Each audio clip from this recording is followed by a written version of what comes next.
पाहिजे, हा, हे ओपन पाहिजे.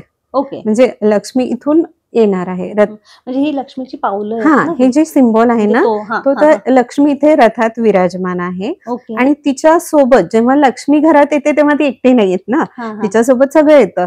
हेल्थ, वेल्थ, प्रॉस्पेरिटी, हा. हे सगळं हे सिम्बॉलिक आहे. तर ओके. त्यामुळे हे इम्पॉर्टन्स आहे की हे रथ काढलंच पाहिजे, हा, ही हा. लक्ष्मी त्याच्यात अशीच पाहिजे.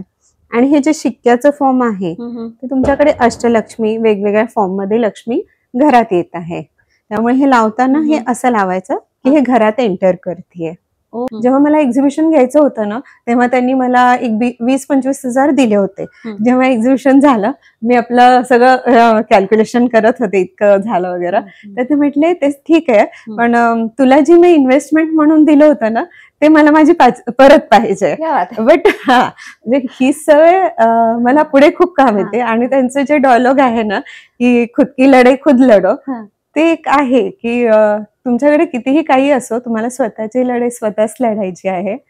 पॉझिटिव्ह म्हणजे मी 90% मारवाडी समाजामध्ये राहिलेली आहे. इव्हन आता सुद्धा आमचा जो काही ग्रुप आहे तो गुजराती मारवाडी असेच आहेत. अच्छा. एकमेकांना सहाय्य करण्याची जी काही हे आहे ना, हेल्पिंग नेचर जे आहे, किंवा आपल्या समाजासाठी ते लोक जेवढे उभे राहतात तेवढा बाकीचा समाज मला थोडासा कमी वाटतो. मग त्याचा फायदा आपल्या बिझनेससाठी वगैरे झाला का? ऑब्व्हियसली तुझं स्वतःचं टॅलेंटच आहे ते, म्हणजे उगाच मारवाडी आहे म्हणून नाही तुला नाही होतो तो फॉर्म होतो तो थोडासा, की मारवाडी समाजाचा तो एक फायदा आहे. नमस्कार, शमिका होसगे या पॉडकास्टवर तुम्हा सर्वांचं हार्दिक स्वागत. दिवाळी चालू आहे आणि आपल्याकडे जी आलेली आजची गेस्ट आहे ती दिवाळीशी कनेक्टेड आर्ट फॉर्म तयार करत असते. एक पारंपरिक पद्धतीनं माहेश्वरी किंवा अगरवाल समाजामध्ये ज्या काही गोष्टी तयार केल्या जातात त्याची माहिती देण्यासाठी आज ती इथे आलेली आहे. आणि खूप छान वाटत आहे मला, कारण तिचं जे काही प्रवास आहे तो मला फार पूर्वीपासून माहिती आहे. आणि ज्या पद्धतीनं तिनं स्वतःला एका स्त्रीनं डेव्हलप केलं आहे ते अगदीच कौतुकास्पद आहे. आपल्याकडे आलेली आहे सरिता महेश कासट. सरिता, तुझं माझ्या पॉडकास्टवर हार्दिक हार्दिक स्वागत. थँक्यू. लातूरची आहेस आणि खूप लहानपणी हे सगळं सुरू केलंयस, काय सांगशील? ऍक्च्युली हे ट्रेडिशनल फॉर्म जे मेहंदी मांडणं हे असताना, हे आमच्या घरात आईला वगैरे काढताना बरीचदा बघितलं. मग तिला हेल्प म्हणून सोबत चालू केलं होतं, तिच्यासोबत ड्रॉ करत होते आणि त्याच्यात इंटरेस्ट वाढत गेला. मी आधी मेहंदी खूप छान काढायचे. 10वीच्या वॅकेशन्स मध्ये मेहंदी छान काढायची. तर सोसायटीमध्ये लोक होती, ती म्हणायची की आमच्या मुलींना तू शिकव, सुट्ट्या आहे तर तू क्लास घे. असं ते जर्नी चालू झाली. मग सुरुवातीला एक 5-6 मुली होत्या, त्या वाढत वाढत वाढत 6 बॅच झाल्या सुट्ट्यातच. त्या सुट्ट्यात 2 महिन्यात मी जवळपास 250-300 लोकांना मेहंदी शिकवली. मग मुलींसोबत त्यांच्या मदर्स, आत्या वगैरे ज्या सुट्ट्यात यायच्या त्या सगळ्या चालू झाल्या. मग माझ्या आईला सवय होती की कोणी आलं तर असं खाली नाही जाणार. मग ती त्यांना आईस्क्रीम वगैरे दे, हे दे. मग ते होममेड, त्यावेळेस होममेड आईस्क्रीम खूप चालायचे. तर ते लोकांना ते आईस्क्रीम वगैरे आवडायचे. तर मग ते म्हटले की तू आईस्क्रीमचे पण क्लासेस घे. आईस्क्रीमचे क्लासेस, मग मॉकटेल्सचे क्लासेस, असं छान रिस्पॉन्स मिळाला. मग मी लातूरला असे खूप काही आर्टचे क्लासेस नव्हते, तर मग मी पुण्यात यायचे सुट्ट्यात, इथे राहायचे, इथं क्लासेस शिकायचे, म्युरल्स वगैरे हे सगळं मी इथे पुण्याला येऊन शिकायचे आणि मग लातूरला जाऊन ते क्लासेस घ्यायचे. अरे वा. आणि मग त्याच्या मग ऑर्डर्स पण होम डेकोरचे वगैरे, ज्या म्युरल्स, नेम प्लेट्स, हे सगळं करायचे. ऑर्डर्स पण घ्यायचे आणि क्लासेस पण घ्यायचे. जवळपास मी दिवसात 18-18 तास काम करायचे. त्यावेळेस माझा भाऊ म्हणायचा, तू 20 वर्षाची आहे, तुझ्यासोबतच्या मुली मूव्हीज बघतात, इकडे तिकडे फिरतात आणि तू काय दिवसभर घरात. पण मला त्याच्यापेक्षा हे सगळं छान आवडायचं. असं करत करत त्याच्यात इंटरेस्ट डेव्हलप झाला. मग मी एक फ्रेंड सोबत एक एक्झिबिशन स्टार्टला, डेअरिंग नव्हती, मग फ्रेंड्सनं घेऊन एक एक्झिबिशन केलं, ते छान सक्सेस आला. मग नंतर स्वतःचं एक एक्झिबिशन ओन केला, की जितके मला आर्ट फॉर्म्स येत होते ना ते सगळे, sari painting, bedsheet painting, murals, परत वुडनवर फ्रेमिंग, एम्बॉस करून एमसिलनी वर्क करून त्याच्यावर पेंटिंग, त्याच्यावर सोन्याचं फॉईल वगैरे लावून, असं ते हळूहळू ते बरंच छान झालं एक्झिबिशनचं प्रिपरेशन. तिथे लग्नाआधी मी 3 एक्झिबिशन केले होते इन द एज ऑफ 20. मग त्याच्यासोबत मेहंदीचं एक पुस्तक रेखांजली म्हणून काढलं होतं, ते पण छान झालं होतं. त्यालाही रिस्पॉन्स छान मिळाला. ते बरेच ठिकाणी विथ द माउथ पब्लिसिटी बऱ्याच ठिकाणी ते गेलं. असं करत करत बरीच जर्नी झाली. एक गंमत म्हणजे एक फ्रेम मी एक्झिबिशन मध्ये ठेवली होती की मलाही त्याची आयडिया नव्हती की त्याची इतकी व्हॅल्यू मिळेल. मी म्हणजे मला ते 250-300 काहीतरी एक्सपेन्सेस लागले. मी ती 3000 ला सेलिंगला ठेवलेली आणि एकांना ती इतकी आवडली. मी म्हटलं नाही मला सेल नाही करायची, मी ती कोणाला तरी गिफ्ट द्यायची. ते म्हटलं नाही मी 15,000 ला घेतो. आणि त्यावेळेस आणखीन एक आले होते, ते म्हटले मी त्याचे 40,000 देतो. आणि अशी ती 250-300 मटेरियल लागलेली फ्रेम 40,000 ला गेली. तेव्हा कळालं की ह्या आर्ट फॉर्मला आपल्या आहे काहीतरी व्हॅल्यू आहे. त्यापेक्षा तू करते ते व्हॅल्युएबल आहे. मग ऑर्डर्स येत गेल्या आणि ही लाईन अशी सेट झाली. मग पुण्यात आल्यानंतर पुन्हा मोठ्या प्रमाणावर कसं काय सुरू केलं हे सगळं तू? ऍक्च्युली सुरुवातीला जेव्हा आले ना तेव्हा माझी पॅकिंग वगैरे जे डिस्प्ले केलं होतं, जे आईनी रुखवत म्हणतो ना तसं जे दिलं होतं त्याचे पॅकिंग बघून ना आमच्या फॅमिलीतले जे साडीवाले कासट वगैरे जे आहेत त्यांनी असं म्हटलं की तू हे ऑर्डर घेशील का, आम्हाला हे करून देशील का. फ्रेम्स वगैरे त्या बघून मग अशा झाल्या की तू हे करणार का, अशा ऑर्डर्स चालू झाल्या. मग आमच्या समाजात एक माहेश्वरी विद्याप्रचारक संस्था म्हणून आहे, त्यांचे सुट्ट्यामध्ये मुलींसाठी क्लासेस असायचे. सगळे आर्ट रिलेटेड, कुकिंग रिलेटेड असं महिनाभराचे ते क्लासेस, निरंतर प्रशिक्षण. तर त्यांनी मला ऍज अ फॅकल्टी तिथे 5-6 फॅकल्टी दिल्या होत्या. गिफ्ट पॅकिंग, मेहंदी, ड्रॉइंगच्या 5-6 फॅकल्टी त्यावेळेस मला आल्या. आणि तिथून माझी पुण्याची जर्नी चालू झाली. रिलेटिव्हनी पण ऑर्डर्स दिल्या, मग माउथ पब्लिसिटीनी ऑर्डर्स येत गेल्या. मग सातारा, सांगली इथून बरेच लोक. स्पेशालिटी माझी बालाजी फ्रेमची होती. बालाजीची जी फ्रेम होती त्याच्यात मी golden foil, semi precious stones वगैरे असं लावून त्या फ्रेम्स बनवायच्या. आणि ते रेअर कलेक्शन होतं, म्हणजे असं एमसील मध्ये ते इतकं डिटेलिंग मध्ये. बालाजी म्हणजे लक्ष्मीचेच गॉडेसेस, त्यामुळे ते प्रॉस्पेरिटी रिलेटेड ह्या गोष्टी लोकांना आवडायच्या. आणि त्या एक्सपोर्ट पण झाल्या, युएसला पण गेल्या. सोलापूर, सांगली असं सगळीकडे ते जर्नी झाली. म्हणजे थ्रू आउट महाराष्ट्र ते फिरत गेलं. मग नंतर आमच्यामध्ये गणगौर असते, जसं तुमच्यात मंगळागौर असते तसं. तर त्याच्यात एक पूजा मांडली जाते.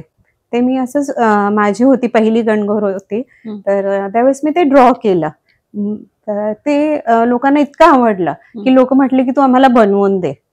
तर ते असं झालं, माझे मिस्टर प्रिंटिंग लाईन मध्ये, मग त्यांनी ते त्यांचं प्रिंटिंग मीडिया आणि माझी ड्रॉइंग असं मिक्स करून आम्ही ते चालू केलं. प्रॉपर बिझनेसच सुरू केला म्हणजे? प्रॉपर.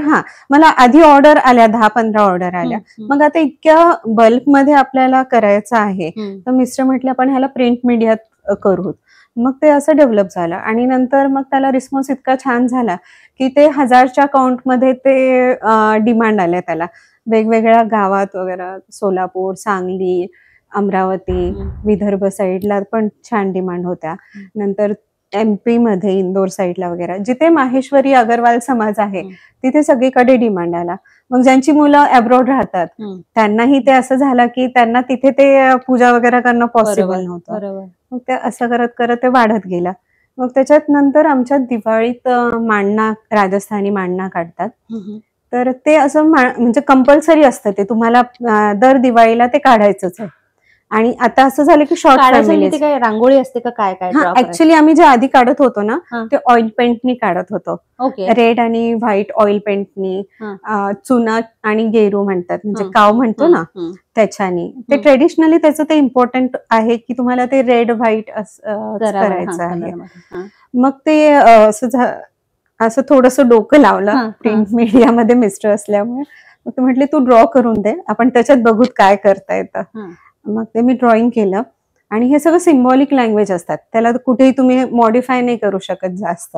ते अशा प्रकारेच त्याचं इम्पॉर्टन्स आहे.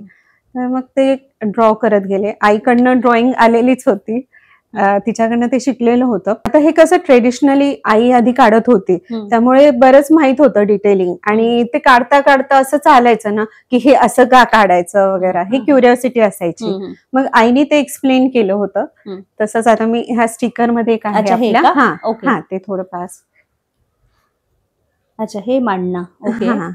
हे जे आहे ना हे मेन मांडणं असतं. आता ह्याच्यात कसं आहे ना की हे घरात जेव्हा आपण एंटर करतो ना तिथे हे लावतात. ओके. असं मानलं जातं की लक्ष्मी ह्या रथात बसून हे रथ फॉर्म आहे. हे फॉर्मॅट असंच पाहिजे, हे ओपन पाहिजे.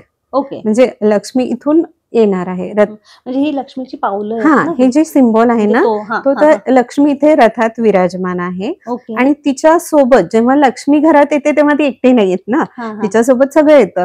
हेल्थ, वेल्थ, प्रॉस्पेरिटी हे सगळं हे सिम्बॉलिक आहे. तर त्यामुळे हे इम्पॉर्टन्स आहे की हे रथ काढलंच पाहिजे, ही लक्ष्मी त्याच्यात अशीच पाहिजे. आणि हे जे शिक्क्याचं फॉर्म आहे ते तुमच्याकडे अष्टलक्ष्मी वेगवेगळ्या फॉर्म मध्ये लक्ष्मी घरात येत आहे. त्यामुळे हे लावताना हे असं लावायचं की हे घरात एंटर करतेय, रथात बसून लक्ष्मी येते. खाली दरवाजाच्या इथे फ्लोअरवर लावतात. ओके. आणि हे स्टिकर आहे हे ट्रान्सपरंट आहे. हे फक्त ह्याच्यात जी प्रिंट आहे रेड व्हाईट तेच फक्त दिसणार. आणि हे जे बाकीचे आहे हे अच्छा ही छोटी ही लक्ष्मीची पावलं आहेत का? हा ही लक्ष्मीची पावलंच आहेत. आता आपण जेव्हा म्हणजे ही कशा सोबत वगैरे ठेवायची की काय? नाही, ही आपण कुठेही लावतो. जनरली आमच्या मध्ये माहेश्वरी समाजात वगैरे कसं असतं की हे प्रत्येक दारात लावली जातात की लक्ष्मी तुमच्याकडे येताना सगळीकडनं येते ना घरात, तर ते एक सिम्बॉल असतं. आता हे देवघरात वगैरे लावता येतं तुम्हाला, बाल्कनीत लावायचं. पण मग ह्याचं पण ठरलेलं का हेच ड्रॉइंग असतं किंवा याच्यात चेंजेस? नाही, ह्याच्यात चेंजेस होतात थोडीफार. आपण रांगोळीमध्ये वेगवेगळ्या प्रकारची तशी ही थोडीशी मॉडिफाय पाहिजे ना. पण खूप सुंदर मॉडिफिकेशन आहे याचं. फार छान ड्रॉइंग वाटतात मला हे सगळे. हे जे आहे ना हे अष्टकमळ आहे. आता हे काढताना असं असतं की आधी तुम्ही ह्याला ठिपके द्यायचे.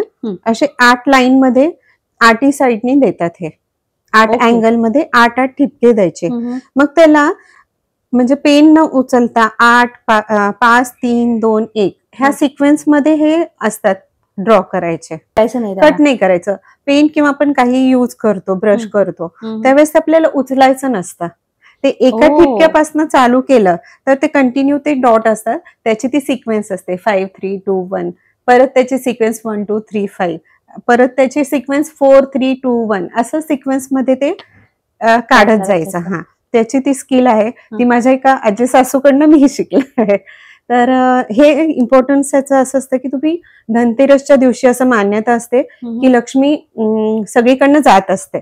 सकाळी ज्यांच्या घरासमोर हे आमच्यात म्हणतात की बाशी अंगत झाडायचं, साफ करायचं आणि तिथे हे लावायचं आणि ह्याच्यासोबत एक दिवा ठेवायचा. तर जिथे हे असतं ना तिथे लक्ष्मी 100% येते. ही कन्सेप्ट आहे आणि हे खूप जणांना अनुभव आलाय. आतापर्यंत मी 5-6 घरं चेंज केली तरी माझे कस्टमर चेंज नाही होत. ते दरवर्षी हे घ्यायला येतात की ते म्हणतात नाही ह्याच्याने मला फरक पडतो. सुंदर. आणि मला हे जास्त आवडलं की ते ब्रश किंवा काय उचलायचं नाही आणि करायचंय. कारण आणि तू पण किती प्रामाणिकपणे त्याचं हे जपतीये ट्रेडिशनल. कारण तुला म्हणजे एखाद्याला द्यायचं कुणाला कळणार हे उचलून केलंय की नाही केलेलं आहे. म्हणजे हा प्रामाणिक प्रयत्न आहे आणि त्याची इमोशन्स पण जोडलेले आहेत आणि तू त्या पद्धतीनं करतेय त्यामुळे तुला त्याचं ते प्रामाणिक फळ मिळतंय. ऍक्च्युली शिक्क्याची थाळी आहे धनतेरस की. ओके. ही वाली. अच्छा. हे ऍक्च्युअली ना पूर्ण आधी आम्ही कसं करायचं की हे पूर्ण सर्कल ड्रॉ करायचं आणि त्याच्यात शिक्के काढायचं. आता हळूहळू जसं डिमांड चेंज होती, लोक म्हणतात की ह्याच्यात काहीतरी नवीन डिझाईन आहे का वगैरे, तर मग त्या हिशोबाने जिथे आपण मॉडिफाय करू शकतो ना तसं ह्याच्यात थोडंसं केलंय.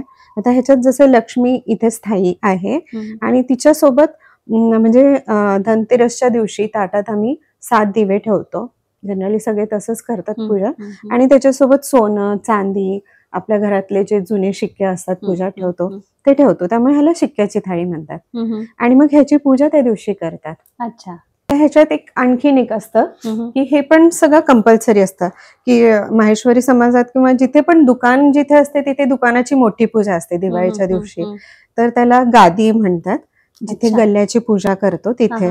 तर म्हणजे सगळ्यांनाच असं असतं की आपला बिझनेस खूप वाढावा, सगळीकडे तो स्प्रेड व्हावा. तर त्याप्रमाणे हे असतं की 8 दिशांकडे आपला बिझनेस एक्सपांड व्हावा, 8 दिशाकडनं आपल्याला रिद्धी सिद्धी आणि पैसा यावा, आपली पब्लिसिटी. तर त्याप्रमाणे हे सिम्बॉल्स असतात आणि हे 8 दिशा हे दाखवतात की तुम्हाला सगळीकडनं तुमच्याकडे लक्ष्मी एकत्रित येईल. अच्छा, म्हणजे हे तुमच्या बिझनेसच्या ठिकाणी बिझनेसच्या symbol ठिकाणी जिथे गल्ला असतो, बनवतात. जिथे लक्ष्मीची मेन पूजा करतो, कळस मांडतो, तिथे हे ठेवायचं. मग आता हे ठेवताना ते तिथे दुकानात तर ऑब्व्हियसली ते स्टिकर डेस्क हा आता नसतील. आधी कसं असायचं की गादी असायची, तर गादीच्या खाली हे ठेवायचे. तर आता आम्ही काय केलं की काही ठिकाणी हे ट्रेडिशनली लागतं, तर त्यांना हे, आणि ज्यांना म्हणजे गल्ल्याची पूजा करायची आहे तर त्यांच्यासाठी आम्ही हे छोटं व्हर्जन केलंय की हे वुडन वर केलं आहे. अच्छा, हा, आता हे वुडन वर केल्यावर काय केलंय आम्ही, हे अष्ट लक्ष्मी तर दाखवलीच आहे, त्याच्यासोबत इथं लक्ष्मीची पावलं पण आहे. म्हणजे जे बरं. 1 नंबर दाखवलं डिझाईन ते, आणि हे दोन्हीचं कॉम्बिनेशन हे आहे. हो. आणि सजवलं पण किती सुंदर, ती फ्रेम ऍज इट इज पण पाहायला किती छान वाटते. त्याच्या मागे बऱ्याच मोठ्या भावना आहेत आणि तुमची ऍज अ धार्मिकतेशी ते डेकोरेशन connected पण आहे. होतं तुमचं, हा हा. आणि त्याचं ट्रेडिशनल इम्पॉर्टन्स पण कव्हर होतं. मग हे असं सेम डिझाईन्स अशा सगळीकडे पाहायला मिळतात का, ह्या फक्त नाही, तुझ्याच आहेत? ह्या माझ्या ओन आहेत. ह्या मी ड्रॉ केलेल्या आहेत आणि ह्याच्या कॉपीराईट आहेत माझ्याकडे. हे जास्त सांगणं गरजेचं आहे की याच्या कॉपीराईट्स आहेत, त्यामुळे ह्याची कॉपी करणं कुणालाही शक्य नाहीये. हे काय, आणि ही लक्ष्मीची पावलं अशी हा, ही अशीच लक्ष्मीची पावलं आहेत. ही अशी कुठेही तुम्ही डेकोरेशन साठी युज करू शकता, something modify. As a gift पण खूप जण घेतात की आता काही इव्हेंट आहे तुमच्याकडे, तुम्हाला गिफ्टिंग साठी पाहिजे, तर हे असे बरेच चालतात. लग्नात वगैरे पण लोकांना छोटे गिफ्ट वगैरे द्यायचे असतात, तर हे चालतात असे. छान कन्सेप्ट आहे. हळदी कुंकूला वगैरे असे. आणि विशेष म्हणजे त्याचं ना खूप जवळून जर पाहिलं ना, त्याचं डिझाईन इतकं सुंदर आहे. त्याच्यात डिटेलिंग बरीच आहे. फार फार सुंदर. हे आता लोक डिमांड करतात की आता हे जे मेन एंट्रन्सचं पगले आहे, तर ह्यालाच कॉम्बिनेशन मध्ये आम्हाला दाराची पट्टी द्या, तर त्यामुळे हे केलेलं आहे. हे थोडं मेहंदी मिक्स केलेलं आहे, मेहंदीची आर्ट त्याच्यात थोडीशी. शेवटी डिझाईन तर तुझं आहे ना. आर्ट म्हटलं की एक मनातून आनंद होतो पाहताना सुद्धा, आणि माझा सुद्धा एक फॉर्म आहे हा, त्यामुळे मला आवडीची गोष्ट आहे आणि खूप सुंदररित्या केलेलं आहे. आणि ही काय रांगोळी का, ही ऍक्च्युली मी देते तुला. हे पण सुंदर कलर भलेत, आणि वुडन वर आहे का ते? हा, हे वुडन बेस आहे. आता जसं ह्याचं झालं ना आपलं स्टिकरचं, की लोकांना वेळ नाही येते ड्रॉ करायला, तसंच रांगोळीचं थोडंसं झालंय. बायका एकट्या असतात, मग सगळं पॉसिबल नाही होत, पण रांगोळी छान पाहिजे ना, तर हे त्याला ऑप्शन आहे की ड्रॉ करून मिरर लावून ठेवलंय, पेंट करून आहे. आता ह्याच्यात जसं हे आहे, ह्याच्यात रांगोळी पण आम्ही भरून ठेवली आतमध्ये, पेस्ट करून ठेवली, तुम्हाला फक्त ठेवायचंय. नाही, पण मग आता काय झालंय की मी पाहताना हे पाहिलंय की पहिलं स्टेन्सिल्स असे मिळतात वुडनचे, आणि त्याच्यावर रांगोळीनी भरलेलं असतं, तितकंच. पण ह्याच्यानंतर हे जे तू ग्लास वर्क केलंय ना, मिरर वर्क, गोल्डन, अशा युनिक वाटतात मला तुझ्याकडच्या. मारवाडी समाजामुळे फायदा जास्त झाला का? नाही, त्याचं कारण असं आहे की एक पॉझिटिव्ह बाब, म्हणजे मी 90% मारवाडी समाजामध्ये राहिलेली आहे. इव्हन आता सुद्धा आमचा जो काही ग्रुप आहे तो गुजराती मारवाडी असेच आहेत. अच्छा, एकमेकांना सहाय्य करण्याची जी काही हे आहे ना, हेल्पिंग नेचर जे आहे, किंवा आपल्या समाजासाठी ते लोक जेवढे उभे राहतात तेवढा बाकीचा समाज मला थोडासा कमी वाटतो. मग त्याचा फायदा आपल्या बिझनेससाठी वगैरे झाला का? ऑब्व्हियसली तुझं स्वतःचं टॅलेंटच आहे ते, म्हणजे उगाच मारवाडी आहे म्हणून नाही तुला होतो तो फॉर्म, होतो तो थोडासा, की मारवाडी समाजाचा तो एक फायदा आहे की असं एक कोणी करत असेल आपल्या समाजातलं तर ते स्कोप छान देतात. आणि फ्रेंड सर्कल वगैरे जे असतं ते खूप छान हेल्पिंग होतं. छोट्या मुलीच्या वेळेस मी जेव्हा प्रेग्नेंट होते, मला म्हणजे घरी बसून मी काम करू शकत होते, पण मी बाहेर डिलिव्हरीला जाणं वगैरे, म्हणजे जे प्रोडक्ट्स द्यायला किंवा ते मटेरियल आणायला जायचं थोडं डिफिकल्ट होतं. तर त्यावेळेस मला लोक इतकी छान मिळाली ना, एकदम म्हणजे एक ओळखीच्या आहेत, सरिता मुन्नडा म्हणून, त्यांनी मला त्यावेळेस म्हणजे सगळं घरी ऑर्डर्स घेऊन यायच्या, परत सामान त्यांच्या फ्रेंड्सच्या ऑर्डर्स असायच्या ते घेऊन जायच्या. असं त्यांनी बरीच हेल्प केली. जेव्हा मला कुठे क्लासेस वगैरे घ्यायचे असायचे वगैरे, तर असे कॉन्टॅक्ट वगैरे जे असायचे ते असे नाव प्रिफर करायचे. ओळखीतनच असं बिझनेस छान मिळत जातो तुम्हाला. बट ऑब्व्हियस की आहे आमच्या समाजाचा तो बेनिफिट आहे की तुम्हाला समाज छान हेल्प करतं. हो, पण मग ऑब्व्हियसली मी मगाशी म्हटलं तसं की तुझं टॅलेंट आणि समाजाचा सपोर्ट, ह्या दोन्ही गोष्टी अगदी त्याचा म्हणजे पॅरलली ते झालं. आणि तसंही होतं, आणि फॅमिलीचाही सपोर्ट खूप छान होता. म्हणजे आधी आई वडिलांनी पण जशी माझ्या वडिलांचं एक नेहमी असायचं की खुद की लढाई खुद लढो, ते असं नाही की घरात सगळं छान आहे म्हणून तुला सगळं रेडीमेड नाही, असं नाही. जेव्हा मला एक्झिबिशन घ्यायचं होतं ना, तेव्हा त्यांनी मला एक 20-25 हजार दिले होते. जेव्हा एक्झिबिशन झालं, मी आपलं सगळं कॅल्क्युलेशन करत होते, इतकं झालं वगैरे, तर ते म्हटले ते ठीक आहे, पण तुला जी मी इन्व्हेस्टमेंट म्हणून दिलं होतं ना, ते मला माझी परत पाहिजे. बट म्हणजे ही सवय मला पुढे खूप काम येते. आणि त्यांचं जे डायलॉग आहे ना, की खुद की लढाई खुद लढो, ते एक आहे की तुमच्याकडे कितीही काही असो, तुम्हाला स्वतःची लढाई स्वतःच लढायची आहे. आणि परफेक्ट पॅरेंटिंग होतं ना ते. हा, परफेक्ट होतं. आईचं डिसिप्लिन आणि पप्पांचे जे थॉट प्रोसेस.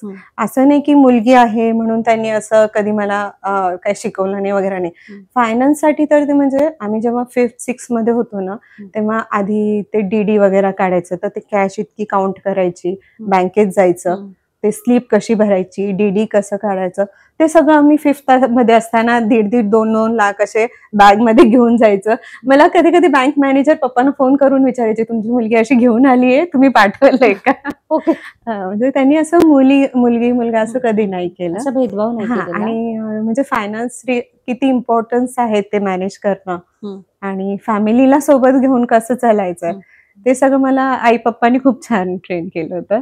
तर इथे आल्यावरही सासूंनी पण छान रिस्पॉन्स दिला, की म्हणजे हे असं तुला आर्ट आहे तर आपण हे असं करू शकतो वगैरे. हे जे स्टिकर फॉर्मची जी आयडिया आहे ना, ती माझ्या सासूबाईंचीच आयडिया. त्यांचं नाव छाया कासट. ऍक्च्युली जेव्हा मी ड्रॉ करायचे नाही, तेव्हा ते म्हणायचे, अगं हे खूप छान आहे तुझं ड्रॉइंग ना, आपण ह्याला काहीतरी करू. तर मिस्टरांचं प्रिंटिंग मीडिया होतं, त्यामुळे मग त्यांनी सासूबाईंनी म्हणजे मिस्टर महेश कासट, त्यांनी सगळ्यांनी मला खूप हेल्प केली ह्या सगळ्या गोष्टींना. हे कसं एक्झिक्यूट करायचं हे सगळं पार्ट माझ्या मिस्टरांनी केला. ड्रॉइंग माझं, कन्सेप्ट सासूबाईंची आणि एक्झिक्युशन मिस्टरांचं, असं हे सगळं फॅमिलीचं.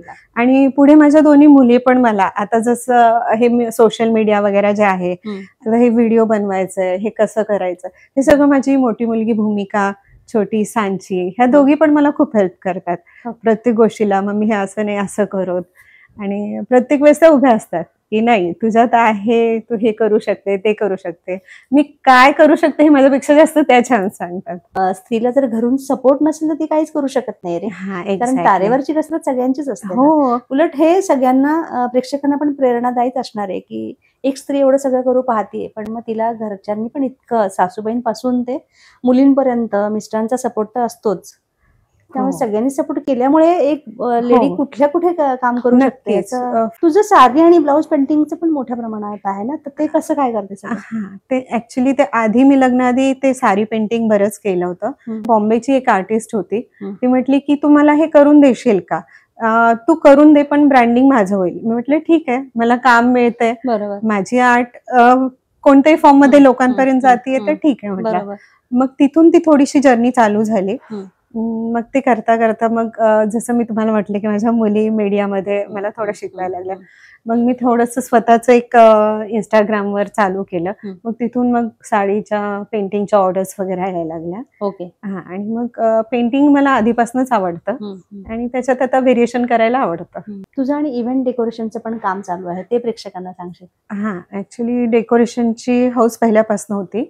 आणि सुरुवातीला काय झालं की भावाचं लग्न होतं, त्यावेळेस मी थोडंसं आईच्या घरी असं डेकोरेशन केलं होतं, थोडंसं थीम घेऊन, दुपट्टे वगैरे लावून, थोड्याशा पेंटिंग करून, जे मॅरेज रिलेटेड असतात ना तशा कलश वगैरे हे अशा पेंटिंग जशा 2x2 वर करून ते सगळ्या घरामध्ये लावलं होतं. तर ते खूप आवडलं. मग लोकांना ते, मग त्याच्या पण ऑर्डर्स चालू झाल्या.